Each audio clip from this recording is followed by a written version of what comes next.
Assalamualaikum warahmatullahi wabarakatuh. Apa kabar? Ya, semoga aja kabar Anda di siang hari ini tetap segar bugar untuk menjalankan rutinitas Anda di siang yang cukup penat ini ya. Ya 32 derajat Celcius nih udara di Kota Pekalongan. Nah, bagaimana dengan udara di lingkungan Anda? Cukup panaskah, hangatkah, atau masih dingin-dingin seger aja nih? Ya, ada kawan ya. Kali ini perjalanan Halo Kota Batik ditemani oleh saya Ribut Awandi yang akan melanjutkan perjalanan Halo Kota Batik sampai pukul 3 sore nanti. Dan nanti pada pukul 1 ya kawan, kita akan ketemu dengan kawan-kawan dari Panwascam Pekalongan Utara dan juga Panwascam dari dari Yosorjo Kuripan ya. Dan kita akan ajak mereka bincang santai seputar bagaimana sih sebenarnya persiapan yang sudah dilakukan, seperti apa tahapan yang sudah dilakukan, dan bagaimana pokoknya segala macam berkenaan dengan pelaksanaan pemilu 2024 nanti. Nah, Anda bisa ikutan bergabung nanti di 0285424474 ataupun melalui WhatsApp ya di 0855420912, karena nanti ada juga bintang tamu kita, narasumber kita Husnul Khotimah sebagai Panwascam Pekalongan Utara ya, perwakilan dari Panwascam Pekalongan Utara, dan Nia Marotina sebagai Panwaslu Kelurahan Kuripan Yosorjo. Jadi di kawasan utara dan kawasan selatan nih. Wah, dua-duanya ketemu di barat. Baik, dan kawan di sini saya nggak sendirian sih. Ada kawan-kawan di ruang gatekeeper, ada Ines, ada Naila, siapa lagi? Pokoknya banyak banget. Yang di belakang ada Ozi juga yang sedang, pokoknya hari ini sedang pusing-pusingnya kalau jam-jam sekarang ini. Kenapa? Karena dia harus mengedit berita, nunggu setoran berita dan lain sebagainya. Tapi jangan khawatir, ngomongin soal pusing, tidak hanya Anda yang pusing, termasuk mungkin banyak orang yang pusing, terutama lagi dalam urusan bisnis. Nah, ya banyak orang yang merasa bahwa gimana sih caranya bisnis itu supaya awet gitu ya, bahkan bila perlu sampai ribuan tahun punya perusahaan itu bisa bertahan. Ya, dalam berbisnis, salah satu hal yang sulit dijaga itu memang soal keberlanjutan dan pengelolaan usaha. Dan tidak sedikit perusahaan yang bisa bertahan hidup lama. Nah, konsultan BCG pernah menyebut usia harapan hidup perusahaan ini hanya sekitar antara 40 sampai 50 tahun. Nah, setelahnya tentu saja bangkrut, merger, atau diakuisisi. Bahkan khusus bisnis keluarga ini kawan, ada pandangan akan berakhir di generasi ketiga. Sisanya tentu akan tinggal nama, tinggal kenangan. Begitukah? Ya meski begitu, semua ini jarang terjadi di Jepang ternyata. Ya, ada satu temuan yang menarik di Jepang pada tahun 2015 ya.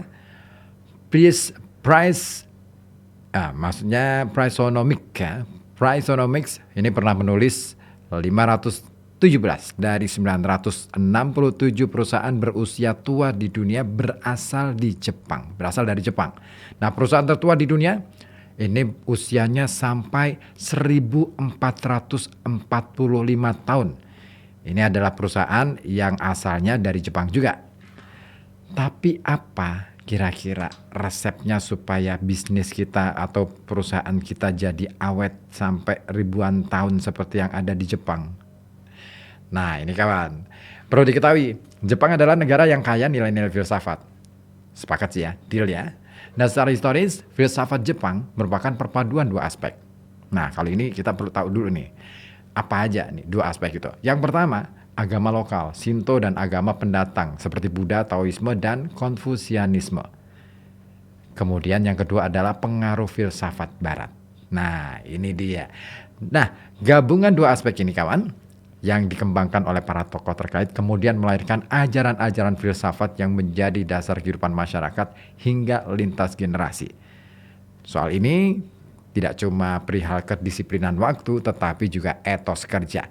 Bagaimana orang Jepang mengurus perusahaan. Dan seperti dikatakan oleh profesor bisnis dari Gakushūin University, Toyohiro Kono, bukan sini ya berarti ya, kono itu berarti sana. Kono itu sana, kalau sini itu kene. Nah, Toyohiro Kono dalam riset Japanese Management Philosophy, Can It Be Exported? Yang ditulis pada tahun 1982 menyebutkan ada 3 langkah yang harus dilakukan oleh seorang pengusaha agar perusahaan itu bisa awet. Nah, apa saja? Yang pertama, nah ini dia. Yang pertama adalah membuat internal perusahaan jadi solid. Itu penting banget. Ya kawan, di Jepang, kekuatan internal perusahaan adalah hal utama. Mereka selalu menyatakan dengan jelas visi, misi, dan tujuan perusahaan. Para karyawan ada batasan jelas mana yang harus dikerjakan dan tidak. Tidak hanya itu, para direksi juga melihat kesejahteraan dan pengembangan karyawan. Ini harus dianggap penting. Dengan demikian, apabila itu semua sudah tercapai, maka struktur organisasi perusahaan akan jadi solid sehingga menjadi kekuatan di internal perusahaan. Nah, lebih lanjut, kekuatan internal ini kelak bisa memantik daya kreatif dan inovasi para karyawan. Tentu saja, jika ini terjadi, pastinya perusahaan akan terus berjalan seiring waktu dan bisa menyesuaikan zaman. Kemudian, yang kedua adalah jangan ceroboh saat berbisnis. Nah, ini catatan penting banget ya, perlu dicatat, garis bawah, ditebelin. Karena kata Toyohiro Kono, dia menjelaskan dalam setiap langkah bisnis ini harus dihitung dengan cermat. Kalau dalam istilah Jawanya, alon-alon waton kelakon. Nah, itu adalah kecermatan. Jangan gerasa-gerusu dalam mengambil keputusan. Semua harus dilakukan secara terukur dan tepat. Tidak lupa juga direksi harus menerima masukan dari setiap bagian-bagian di pekerjaan. Selain itu, di Jepang juga perdebatan soal usulan keputusan di semua lapisan perusahaan menjadi hal wajar. Itu semua tentu dilakukan untuk mendapatkan kesepakatan masa depan perusahaan. Dan yang ketiga, ini kawan, membuat perusahaan seperti komunitas. Nah, penting banget nih membuat perusahaan seperti komunitas ya. Banyak perusahaan Jepang ini menjadikan para karyawan dengan beragam keistimewaan. Pihak direksi memberi banyak peluang promosi jabatan, kemudian pelatihan dan juga kenaikan upah setiap tahunnya. Mereka juga menganggap karyawan sebagai mitra kerja ya, yang harus selalu dihargai kerjanya. Atas dasar itulah, mayoritas karyawan Jepang akan bekerja di perusahaan itu seumur hidup. Dia tidak akan pindah kemana-mana. Mereka tidak mau resign atau keluar kerja karena betah dan menganggap perusahaan sudah menyediakan hal yang diinginkan. Jadi, itulah 3 langkah yang bisa membuat bisnis sukses dan terus eksis hingga ribuan tahun lamanya seperti di Jepang. Nah, keberadaan suatu perusahaan dalam waktu lama tentu saja bisa menambah pundi-pundi keuntungan, ya kan? Dan sudah menit ke-15, tinggalkan pukul 12 siang kali ini. Saya akan kembali ke ruang gatekeeper terlebih dahulu untuk kita simak. Oh, nggak ada. Ya deh, kalau gitu kita akan simak bersama Jateng dalam berita ya. Kali ini, di kesempatan kali ini edisi 12 Desember 2023.